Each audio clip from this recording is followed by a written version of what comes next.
안녕하세요. 오늘 이 시간에는요, 단순한 문제 해결을 넘어서서 문제의 본질을 꿰뚫어 보는 아주 강력하고 또 전략적인 사고방식에 대해 이야기 나눠보겠습니다.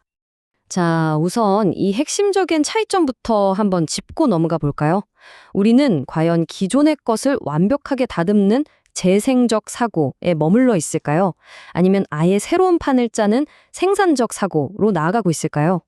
이게 말이죠. 더 좋은 마차 채찍을 만드는 것과 자동차를 발명하는 것, 그 정도의 어마어마한 차이라고 할 수 있습니다. 오늘 우리가 함께 탐험할 여정의 지도입니다. 먼저 문제를 새롭게 바라보는 것에서 시작해서요, 문제를 하나의 지능형 시스템으로 보고 또 분석가는 어떻게 생각하는지 그 사고방식을 익힐 겁니다. 그리고 데이터를 해부하는 법을 배운 뒤에 최종적으로는 전략적 사고를 하는 사람으로 거듭나는 거죠.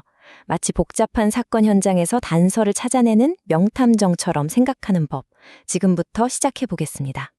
첫 번째 단계는 바로 문제를 다시 정의하는 것입니다. 보통 우리는 문제가 생기면 반사적으로 해결책부터 찾으려고 하잖아요.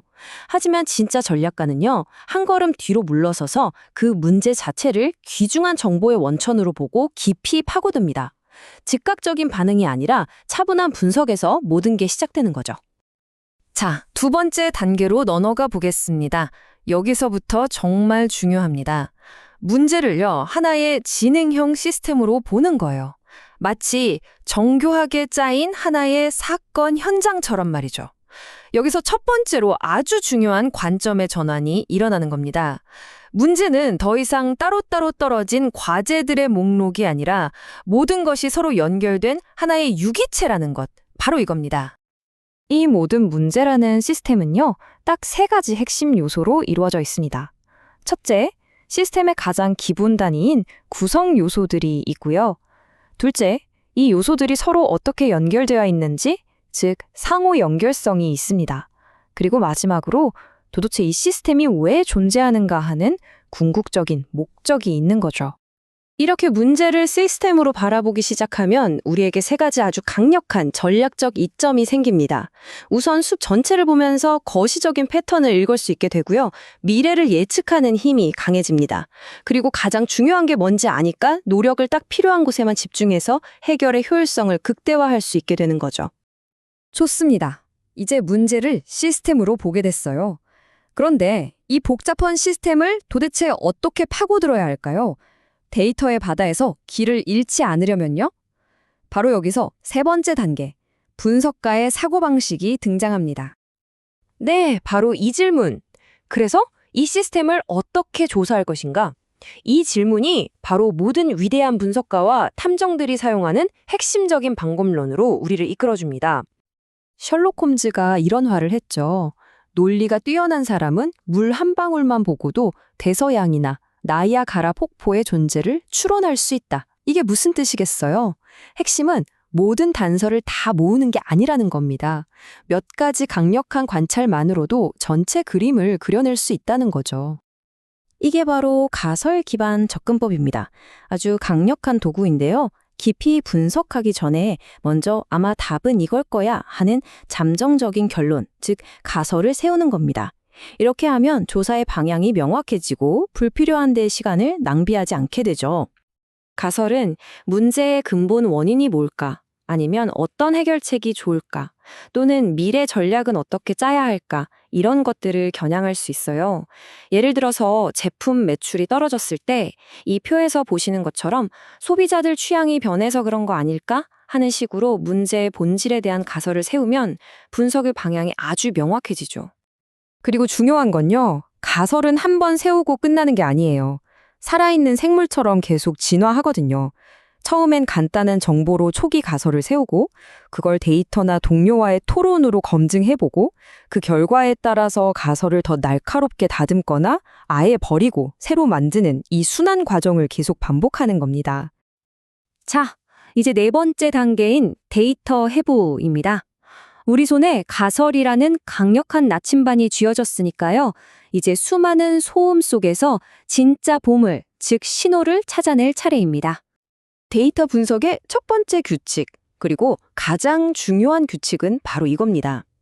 대부분의 정보는 사실 불필요한 소음이라는 것. 우리의 진짜 임무는 그 안에 숨겨진 가치 있는 정보를 찾아내는 것. 다시 말해, 무엇을 과감히 무시해야 할지 아는 겁니다. 패턴 인식은 아주 강력한 기법인데요. 멜컴 글래드웰의 이 발견을 한번 보세요. 겉으로 보기엔 전혀 상관없어 보이는 사건들 속에 사실은 깊은 구조적인 진실이 숨어 있을 수 있다는 걸 보여주죠. 바로 이 20%라는 숫자가 그 증거입니다. 이게 단순한 우연일까요? 절대 아니죠. 인류 역사상 가장 부유했던 사람들 중 거의 5분의 1이 아주 짧은 특정 시기에 집중적으로 태어났다는 건 그 시대에 뭔가 특별한 기회의 창이 열렸다는 걸 보여주는 강력한 패턴인 겁니다. 다음 기술은 논리 구조를 분석하는 겁니다. 어떤 주장이 A이면 B이다처럼 탄탄한 구조를 가졌는지, 아니면 B이니까 A이다처럼 흔히 빠지기 쉬운 논리적인 함정은 없는지 꼼꼼히 따져보는 과정이죠. 그리고 마지막 기술인 추상화는 그 힘을 아주 잘 보여줍니다. 눈앞에 있는 개별 문제의 자잘한 디테일을 넘어서서 그 문제의 근본 원리, 즉 본질을 꿰뚫어보는 기술이에요. 이걸 할 수 있게 되면 문제 하나가 아니라 비슷한 유형의 문제 전체를 해결할 수 있는 만능 열쇠를 얻게 되는 셈입니다. 자, 이제 드디어 마지막 5단계입니다.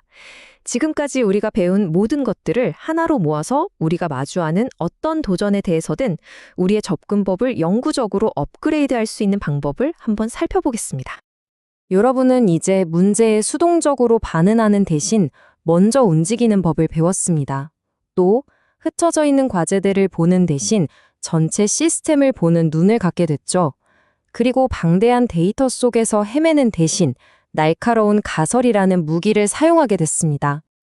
그렇기 때문에 오늘 우리가 이야기한 건 단순히 몇 가지 기술의 나열이 아닙니다. 이건 세상을 보는 새로운 방식, 세상을 이해하는 틀 자체를 바꾸는 일입니다. 어떤 분야에 있든 복잡한 현상을 명쾌하게 해독할 수 있는 아주 튼튼한 정신적인 모델을 얻게 되는 거죠. 오늘 내용을 마무리하면서 이 새로운 생각의 틀을 적용해볼 마지막 질문 하나를 남기겠습니다. 여러분의 삶에서 지금껏 골치 아프게만 느껴졌던 어떤 복잡한 문제가 사실은 여러분의 이해를 기다리고 있는 하나의 시스템으로 보이시나요?